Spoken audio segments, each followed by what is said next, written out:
Hello, I'm Paul Beckwith, and I'm talking about a new paper that came out late last year called A Physiological Approach for Assessing Human Survivability and Human Livability to Heat in a Changing Climate. So basically, most studies that project human survivability limits to extreme heat with climate change use a 35 degrees Celsius wet bulb temperature uh, threshold. They don't integrate variations in human physiology depending on age, for example, of people. As we get older, we're less tolerant to heat, and we can't withstand such warm and humid conditions. Also, 35 Celsius wet bulb temperature, that's the theoretical threshold for survivability. It's based on a core body temperature for humans of 37 Celsius, and that leads to, because of thermal uh, effects, that leads to a 35 degrees Celsius skin temperature. So when your skin temperature is 35, your body's not able to sweat. Um, if that's right, that's like 100% humidity, 35 Celsius, your body can't sweat, so you can't discharge heat from your body, so your body core temperature goes up and you die in 6 hours, even sitting in the shade outside. Um, so, so this is a problem, right? But most people can withstand nowhere near those limits. So this paper actually looks at what's the realistic cases for survivability and livability. So the study applies physiological and biophysical principles for young and older adults in sun or shade to improve the current estimates of survivability and introduce livability. So livability is basically it's a maximum safe sustained activity situation. Our physiology-based survival limits show a vast underestimation of risks by the 35 Celsius wet bulb temperature model in hot, dry conditions. So, the latest and greatest survivability limits, as found out in this paper, they correspond to wet bulb temperatures of between 25.8 and 34.1 Celsius for young, and lower, 21.9 to 33.7 Celsius for older people. Right? As low as 21.9 Celsius for older people. That's 13.1 Celsius lower than the wet bulb temperature of 35. So it's way, way lower. For older female adults, that's for adults in general. For older female adults, they seem more tolerant of heat. The estimates for them are 7.2 to 13.1 Celsius lower than 35 Celsius in dry conditions. Livability and survivability, they both decline with sun exposure and humidity, yet most dramatically with age. 2.5 to 3 METs lower. So, and I'll talk about METs in a minute. Reductions in safe activity for younger and older adults between the present and future indicate a stronger impact from aging than warming. So as our population is aging faster, right, as we proceed forward, our population is aging, and that's going to put more people at risk even with present day climates. Warming is going to make it worse. Now, what are METs? METs. So if you just Google Mets, the New York Mets. There you go. Right? I find all kinds of stuff on the New York Mets. I don't think that's the Mets we're talking about. So I put Mets medical and metabolic syndrome. Mets. It's basically your rate of, what does 7 Mets mean? For example, exercise capacity is measured on metabolic equivalence achieved. 1 MET is defined as 3.5 milliliters of oxygen uptake per kilogram per minute, which is the resting oxygen uptake in a sitting position. Less than 5 METs is poor, 5 to 8 mets is fair, 9 to 11 mets is good, and 12 mets or more is excellent. Okay, so metabolic equivalent, that's what that means. Okay, for people that are fitness freaks and have Garmin fitness watches and stuff, they know all about mets. Okay, so let's have a look at the on the wrong paper here now. I bounced to a different paper, so let's go back to our paper. Okay, that's the right one. Okay, I'll talk about the other one next video. Okay, so results.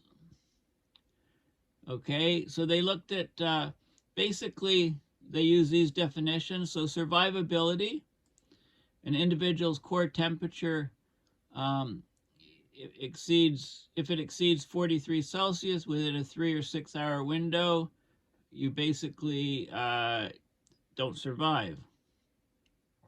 The adaptability limit, an extreme upper limit of wet bulb of 35 to human heat adaptation due to climate warming, above which dissipation of heat becomes impossible when exposed to prolonged periods, 6 hours, resulting in death.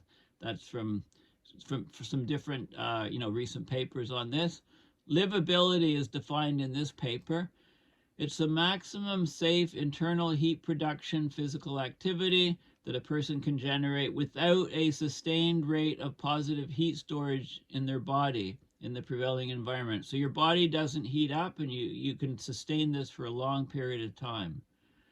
The critical wet bulb temperature was defined, slightly differently in a different paper.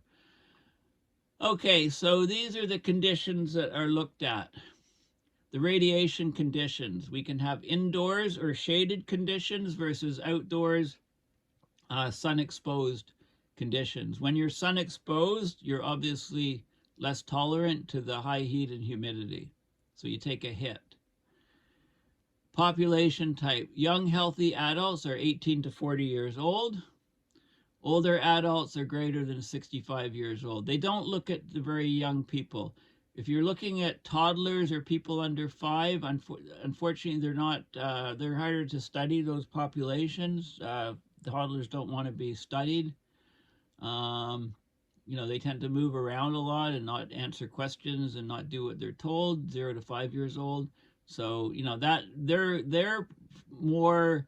They're closer to the older adult category in results and younger healthy adult category. Just so you know, the very young and the very old they get into trouble with heat stress.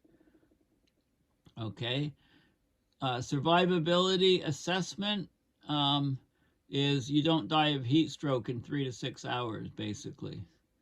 All combinations, 25 to 60 Celsius, 0 to 100% relative humidity, constant wind speed.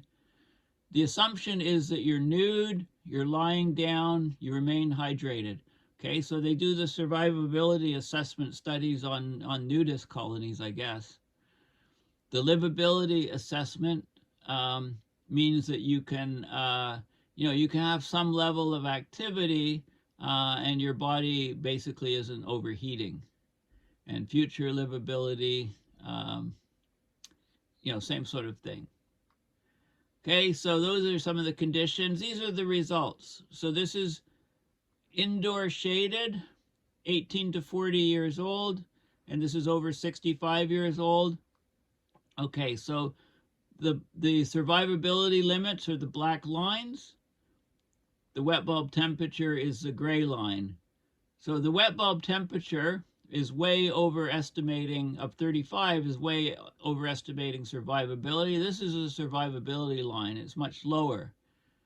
Okay, so that would be 55. It's temperature along the bottom, air temperature, relative humidity on the vertical axis. So basically 0 humidity and 55 Celsius, you're at the limit of survivability.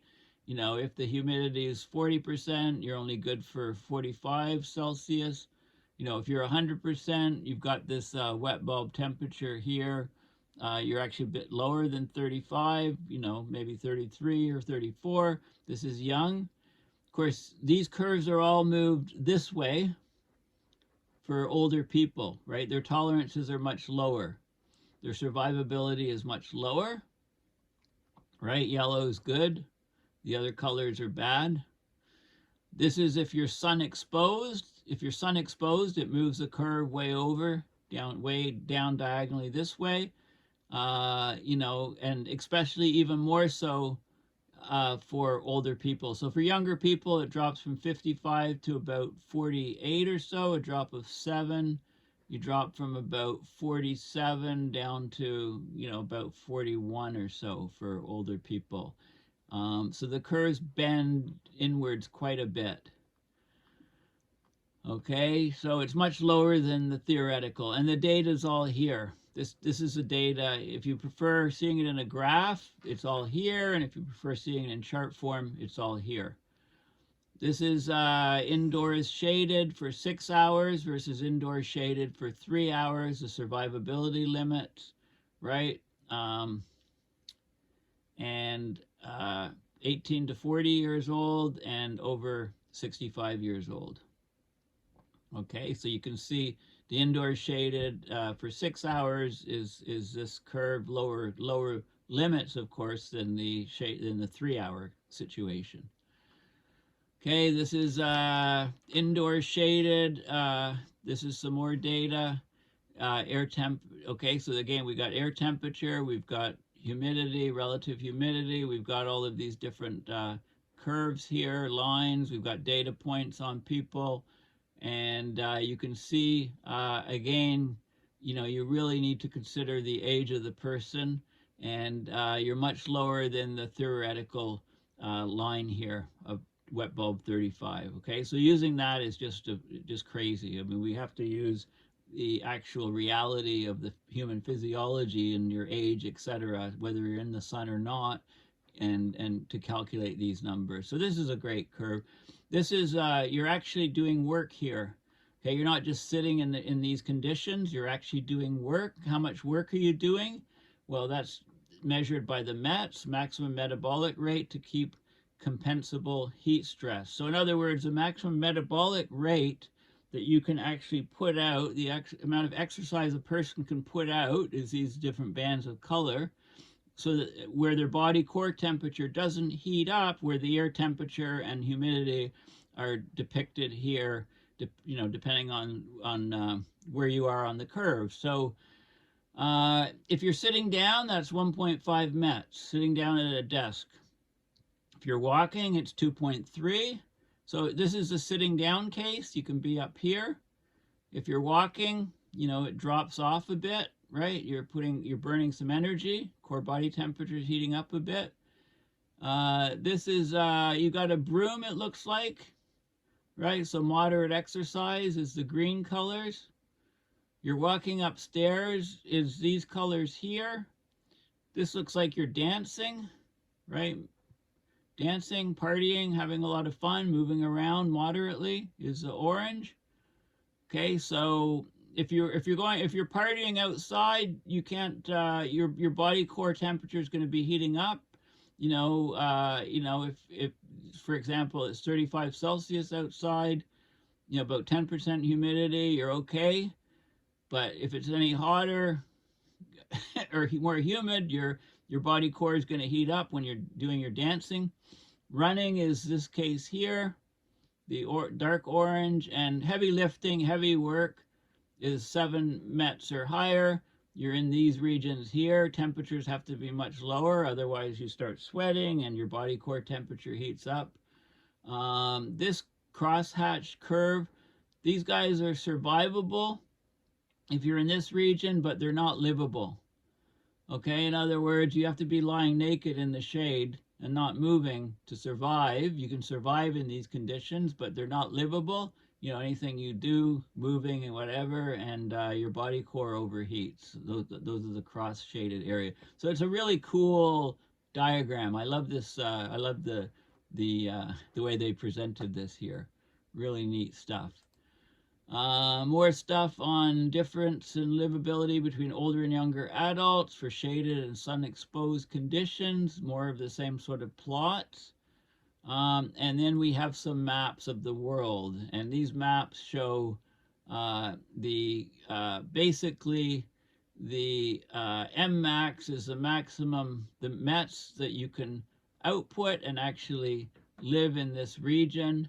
Um, you can see, so basically it's global maps of livability estimates, differences in the median safe MMAT, maximum safe metabolic rate of exercise between the present 2016 to 26 and end of century 2091 to 2100. So the changes, right? The changes from over time, and as the climate continues to warm. This is showing some interesting data from selected cities: Roma, Italy; Riyadh, Saudi Arabia; Cartagena, Colombia; Kumasi, Ghana; New Delhi, India; Dhaka, Bangladesh. So what you're seeing here is this is so the darker color here, for example, is the curve for young adults between 2016 and 2025 under the SSP 2 to 4.5 scenario. Then you can see the higher emission scenario is the red curve, okay, the dark red curve. And then you've got young adults, how the curve shifts for 2091 to 2100 for young adults, and then you've got the intermediate range. So then this is for older people. You've got the two curves. You've got over 65 years of age, and now, and over 65 at the turn of the century, and then you've got so you've got all the different combinations and sort of curve distributions with the maximum metabolic output that you can put out and survive, basically with air temperature above 25 Celsius. So it's sort of, don't forget global, urban heat island effect is going to be a big factor. So obviously, this paper is a bit groundbreaking because, there's been a few papers talking about the wet bulb temperature, that 35 Celsius is not a practical limit. It's way too high. The human body can do nowhere near what this is, even if you're very young and fit. Okay, so there needs to be a lot more papers. This clearly is a very important topic. So they recommend future collaborative work among various subtopics and disciplines. So we need to know more about thermal physiology of the body, right? We need to know things based on the skin wetness, skin temperature, maximum sweat rates across population types, ages, medications, right? If you're taking medications, antidepressants, for example, that really lowers your tolerance to heat. You just cannot take the hotter temperatures. The medication makes it worse. Health disorders, chronic diseases, right? We need to model the impact of personal cooling strategies like dousing or misting the skin or electric fans, foot or hand immersion in water, right? If you're super hot, the best thing you can do is go in, find a sink, and run cold water over your wrists, for example. I mean, if you can't get in a bath, if you're just in a public washroom, you can immerse your wrists under cold running water, and that can cool your body fairly quickly. So we need to model the impacts and communicate these personal cooling strategies to people, to help them survive in the future, especially with, a rapid climate change. We need to do an analysis of wind flow impacts, right? Most of the work in this paper is the wind's less than a meter per second. But with wind, that helps remove some heat from your body, so it can help you. Model changes to behavior based on thermal exposure, right? How do we need to change our behavior to survive in these heat waves? Characterize other measures of physiological heat strain, like cardiovascular strain is really high with heat. Also, renal strain. Your renal strain is horrible. Not only with heat stroke, We need to model different clothing factors, right? Come up with different types of clothes that are better for heat conditions. Empirically test maximum duration of intensity safe activities in different extreme environmental conditions. Look at changes in skin temperature, sweat rate across time, across lifespan, right? Improve the steady state version of the model to account for changes like, there's big differences between 3 and 6 hours. Okay, so look at more times and yeah, get all these different models on thresholds. Of course, there's the climate sciences is very important. Running models of GCMs, finding out how much warmer we're going to get over a certain period of time, looking at regional and city-specific analysis. Of course, there's urban heat island effect, etc. Assess the relative importance of human population trends, increase in the number of people, the aging of the population versus climate change, to look at the burdens from extreme heat. Look really closely at survivability and at livability thresholds. Those are two different things, right? Uh, Quantify probabilities of exceptional heat waves or mass fatality, heat fatality events over different regions. And this comes into public health, right? Doctors need to learn about these things and know about these things and see more signs of stress in patients that come in. There need to be epidemiological models to see which populations are affected the most. There's nothing in this paper about very, very young toddlers, for example, who are very prone to heat stress. Look at the compounding and cascading risks associated between heat and health. Okay, so you might survive a heat wave, but it might take a bunch of years off your life, the stress on your body. I mean, how much, do we need to know these things? We need to know the compounding risks from heat waves. Often in heat waves, the air's not moving. There's a huge heat dome over you, so the air quality sucks, right? Very high particulate matter. You're breathing in crappy, stifling air.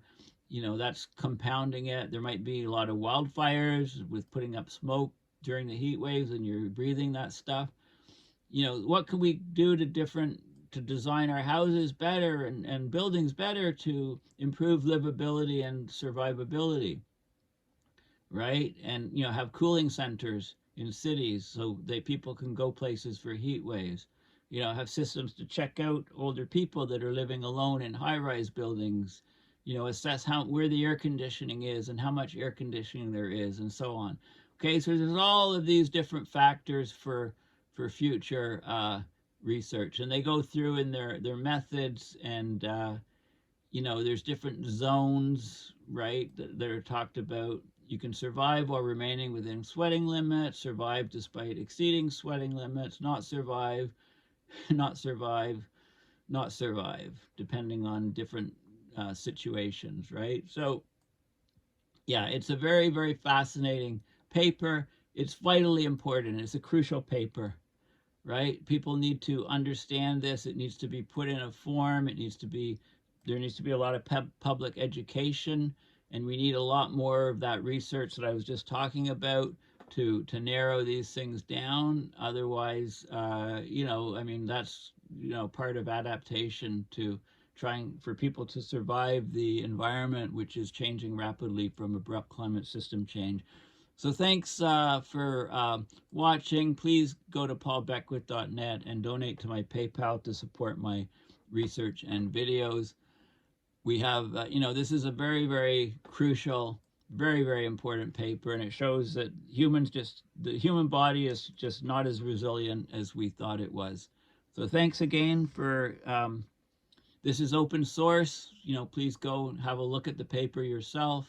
I hope I've, encouraged, the importance of it enough or outlined the importance enough of it for you to pursue it a bit more yourself, especially if you live in a region that is getting more and more heat waves. And now is a good time to do it, in the northern, northern hemisphere winter, because with El Nino and the acceleration of global warming, we can expect a very, very hot and warm summer across the northern hemisphere coming up, and we're setting records right now in the southern hemisphere as well. So this paper is vital. to know and to understand so that you can increase your survival probability in heat waves and humids and humidity, high humidity, and know the signs in your own body to know when you have to take cooling methods and investigate chill suits. You can actually buy what I call a chill suit, which is like you wear this suit outside and it cools your body. You don't need to be sweating for your body to cool, so you could withstand those temperatures or wet bulb temperatures. It's like wearing an astronaut suit on the planet. I mean, no, seriously, you can get water cooled clothing. You can get clothing that is cooled by something called thermoelectric coolers, which is a solid state device. You apply a current to it and it cools one surface of the device and it throws off heat on the other surface. And if the cold surface is next to your body, you can use this TEC, thermoelectric conductance suit to cool your body in heat waves and then reverse the current flow to heat your bodies, in the winter, for example. Anyway, check it out. It's there is a couple companies that are making such devices, but it's few and far between. There's a company in India that's doing these thermoelectric cooling suits. Okay, so again, thanks for listening, and yeah, don't forget to donate to my PayPal to support my research and videos. Okay, bye for now.